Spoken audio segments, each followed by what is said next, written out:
that if there are areas where that we should be looking at, meaning there should be more areas where we should review how we deliver the service. And I think that's where we need to be directed from the elected. We're doing solid waste, swimming pools, library, restaurants and buildings, integration of services. What more do you want us to look at? That's where I think the direction should be given to us, so staff can go away and apply that rigor, apply that thinking, and come back to you with options, so they can bring you along and bring the community along in their decisions. I think that's the process, and I just feel like we had that discipline all through the way, and then now we have this in front of, and I clearly get the reasoning behind this.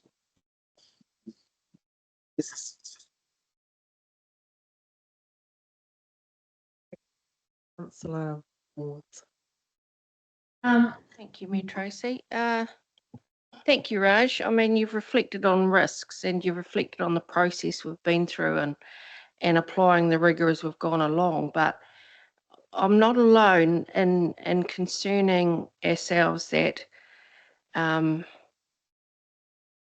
there's another risk that you haven't highlighted here, is the risk that some of us may vote against adopting the LTP. And when I look at the financials in the LTP and I see red lines appearing in it, the way it stands, unless we address what that looks like financially for us right now, then I won't be approving an LTP. Now, you're telling us, and I appreciate, we've been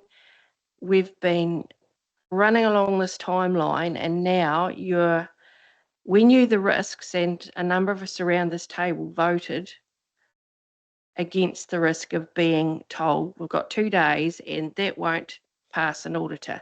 This is what will pass our ratepayers. That's what they are directing us to represent. Now, if we don't capture that somehow, I mean, I was all in favour, and as in my previous roles, when a board says, find 5% savings, Sharon, you go away, you come back and you tell us this will happen if we do this. That's why I asked the question when I seconded the motion to Brian, is what would be a fair way of ensuring that the rigour that the whole of the council culture applies is actually we have got to find more ways of making sure that come year 5 we don't breach, we don't have any headroom, and when something comes out of the box in the next 18 months, we've got, everyone has heard, we haven't got much left in our tanks. This was, in my view, why I supported this, was a signal. Brian, we know you've got some ideas here. Just demonstrate what that will mean in an overall rating requirement downwards, so that we might not breach until year 7 or 8. I'm trying to find a way to give Brian and all of you a tool to say, look, we're not going this way. We're going to wave the hand and go, forget it, Councillor Ward, you told us 6 months ago we're not going to increase the rating requirement. So take your nice idea and stick it somewhere. I'm trying to find a way that will bring into effect and allow the direction that we as governors should be giving, so that the 10-year plan with those figures at the moment are going to look a lot better. Otherwise, I will have difficulty approving the adoption of the plan on the 31st of July. And I'm putting that on the table. Thank you, Your Worship. But just in terms of that risk, that's collective risk. That's all our risk, and officers, isn't here to think that might be a risk or what you're thinking in terms of that. That's on councillors if they don't feel like they've got enough information to make those decisions, then, you know, as officers, we will just keep providing as much information we can. I don't think, and as I said before, no one's debating the intent of this, but if I was to be perfectly honest, the time for this was probably 3 months ago, and there has been opportunities to direct me to do that. And I'll give you an example of that. The directed me to come back and look at the economic development and community development with a proposal of how that area can be cut. We done that. And we brought that back and then we consulted on it. This is untidy process, and let me be really clear on that. Time for this was earlier and would have given us enough time to be able to bring back something to you to also decide if that was a consultation item, and we would have gone out and consulted on it, and then you would have debated it in here like you've debated all of the other 6 items that you've wanted to put in your LTP. So that's where we're at. If there are savings that you want us to find, and I think Councillor Wards, you made a really good point around this as an LTP. All we're saying to you is that we'll struggle to get that savings that you're after in the first year because we've already said what we'll do. I do not think as a chief executive it would be prudent to me to just cut and slash budgets to appease this, because I'm being honest with you that during year 1 we will not be able to achieve the savings that I think that you're after, but we still have another 9 years of this LTP and another annual plan and potentially even another LTP amendment being done. There's so much changing across this period that things will change within the next 12 months. From CCOs being established, from our water going, from changes in government legislation. There's so much that we don't know at the moment. The last thing you want to do is not have us prepared for any changes that might come because we're operating on less than an oily rag. Councillor Johns and Councillor Chase. Thanks, Brian. I'd like to congratulate you on the document that we've been through this morning and following up on those issues that were the areas we've made decisions upon. But going through this last couple of pages here, 7.78, 7.79, 7.710, and so on, cover areas where you're looking at making savings or are hopeful of or investigating and so on. And that maybe there's a crossover here, and that the motion that's been put is in effect 5 minutes late in that you've covered some of those areas, or it's the melding. I see it as a reflection of our desire for the staff to keep hunting like hell for savings where they can, and that's why it's not specific in terms of numbers or areas. Councillor Johns, Councillor Chase. Yes, through you. Yeah, I was kind of thinking the same as Councillor John, to be honest. And I thought we would be able to find those operational expenditure rationalisations, efficiencies, when we start to look at the community building rationalisations in our 17A review.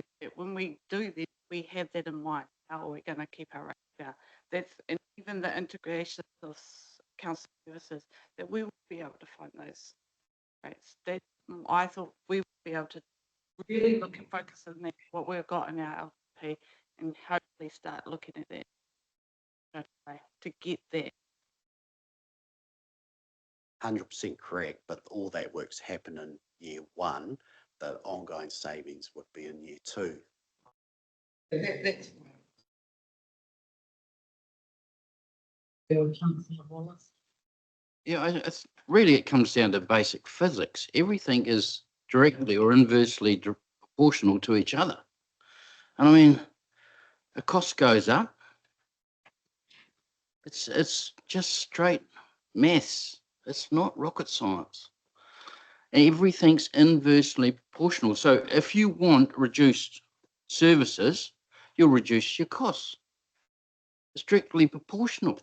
But we can't. We this is what I mean. You want everything. We want a champagne service on a bare income, and we just want to try and do the best. And as I reiterate, I think the team and the executive is doing what they can. I think we're just dancing around on a pinhead. Sutherland and Councillor Long. Sorry, Councillor Long. Through you, Mayor Tracy. I think one of the statements was 109.4% increase in 10 years. Unsustainable. And I think that's where Councillor Gilmore is coming from. And so that's why he's put in year 1 of the long-term plan on that submission. Would Councillor Gilmore be happy to put year 2 of the long-term plan with further savings in year 3? Just a question.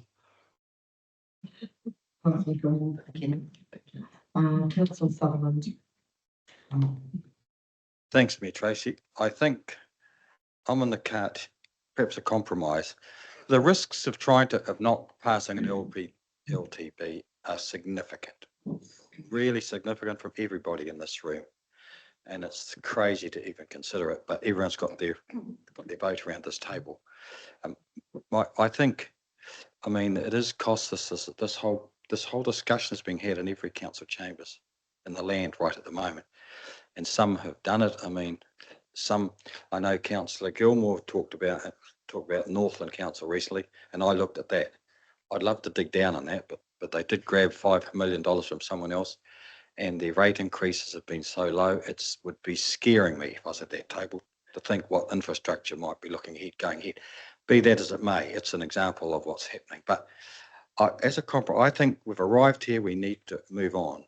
We're all concerned, but there's a lot of unknowns. That was just touched on by Brian, I think, a minute ago. We've got so many things ahead that we're unsure about the costs and what's going to happen to us. And that's all going to come in this next 12 months. And it's in infrastructure, roading, it's in who pays, it's into the groups that are going to run our infrastructure. And I get the feeling that's more being thrown back on our table than taken away. It'll all be, and we've got so many projects ourselves that we're in the middle of. And what the heck they're going to cost us, and how we're going to pay for those. And so what everyone in this room is saying is right, but I don't think this is right now. My compromise is the intent is great, and we all want to do the best we can. I think we'd be better off to accept this, and let's put it into the next round of rigor, which is the annual plan, or as we go through. We're already starting some of these, and I think Peter made good comment about Brian's last few comments. Let's just push forward on that. Let's treat that this is a major push for us on the annual plan. Let's try and disagree, but let's try and pass. We've passed resolutions today that have actually added cost onto this council, and Brian and Raj are going to have to try and find some savings to bring that back down to what's in here. And some of those decisions we made today have given us going into the red in year 5 or 6. Our debt level, our headroom, we've made a decision that has done that. And so we've done that though with the best intentions. We've just got to find a way of getting that black. But I would urge us all, let's do the best we can, and let's get the LTP passed and take the intent of this with us when we leave the room. That's me.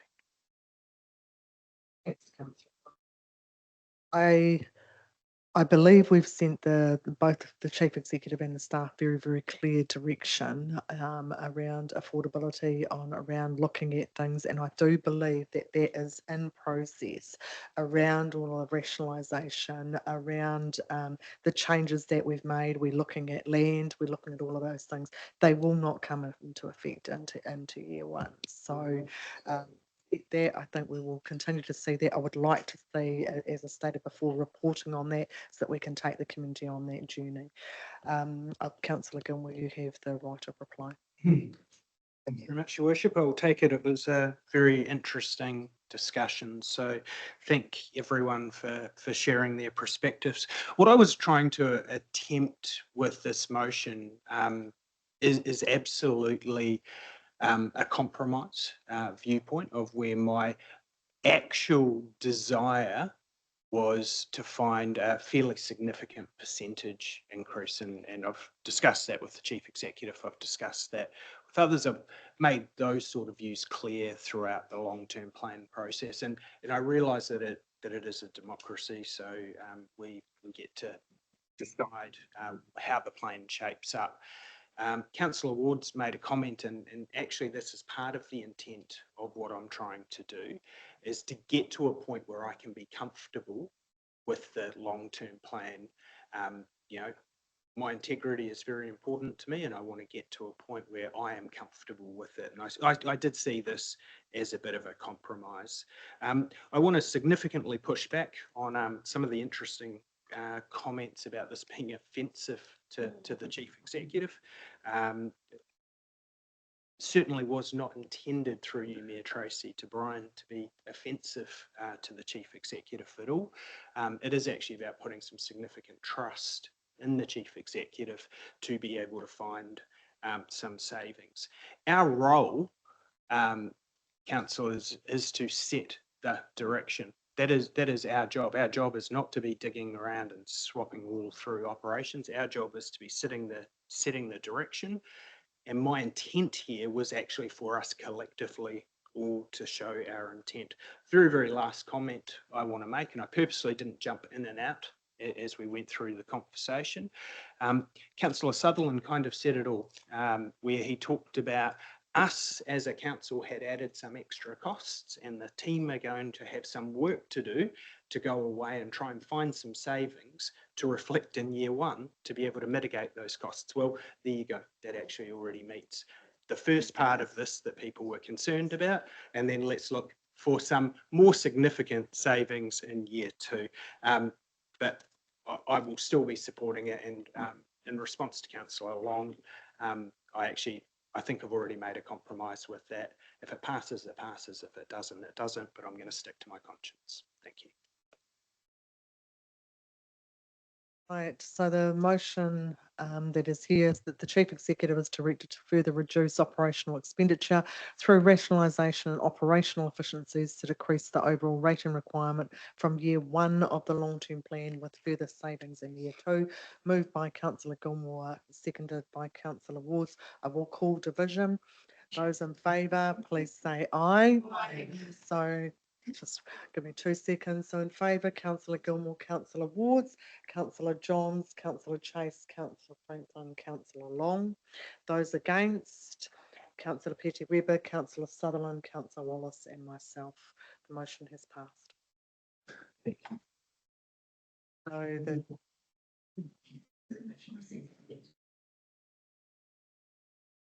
So there is some challenge with that, and just clarifying your comment around Councillor Sutherland's comment. Councillor Gill, you may just probably need to. So I just want to clarify, even though Council didn't go unnoticed of what Councillor Sutherland said, we won't be doing that. Sorry, you've said what you wanted in this area in terms of where those decisions lie, so that we will be bringing back that rate increase.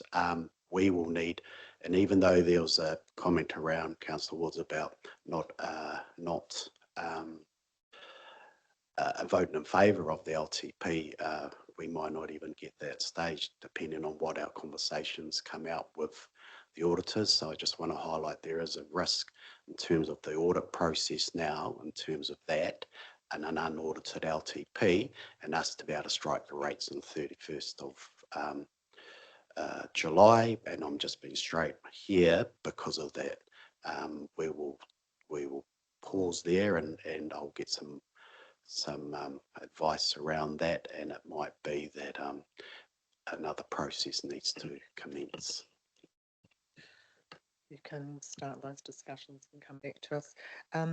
Raj, I still had 2 further items here on the list, 10 to 1, just around the sector allocation and underfunding and the transport plan. Did you want to discuss those? Sorry.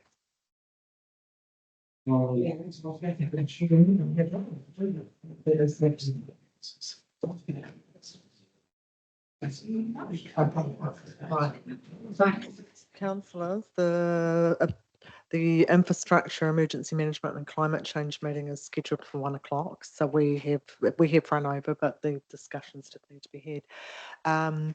What we might do is adjourn this meeting. And then at 1 o'clock, Councillor Sutherland, you will need to open the meeting, and then we can adjourn, have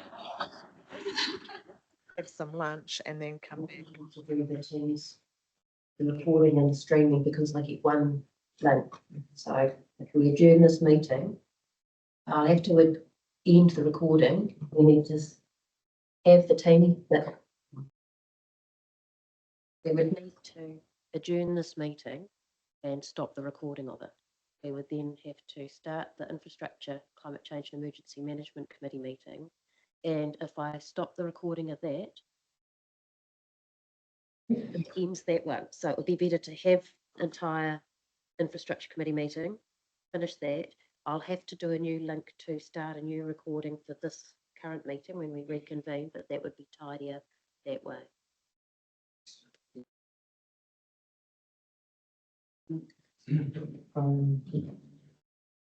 During this one, hold infrastructure.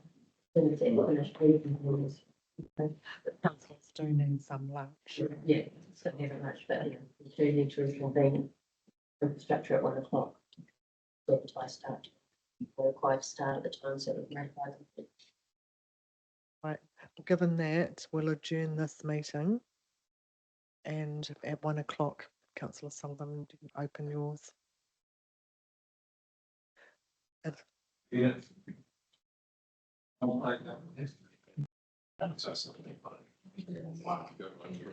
then come back to this one after yours. That would be. We just adjourn. I'm just going to adjourn now. We'll start the infrastructure at 1 o'clock. Just have some formalities and then we'll adjourn it for that meeting for half an hour. That's our plan. One until yours is finished. Because of the link, why don't we just leave the link up or something saying we'll be back in half an hour? Because I have to start a new link for infrastructure. No, just start an infrastructure meeting, get something on the screen saying we'll be back in half an hour, run on over from the previous meeting. See you at 1:30 and just leave the recording going. I've got to get back to enough recording to record this. It's not live stream, so we don't need to record the start, because we can start the meeting in case there's people from the public here, adjourn. Yeah, but we can't flick back into this one. No. I have to do it. You have to Stop this one. do all of them. You can adjourn this one, that's no problem, the link will end. You need to start infrastructure, but do the entire infrastructure. You can have adjournments within infrastructure. Yeah. That one needs to We're continue trying through to till it's adjourn finished. within the infrastructure. For lunch, not to come back to this. Yeah. We never used to have this as a problem. We start recording. It's recording. Spend the night sessions on this. That 1 o'clock briefly. Yeah.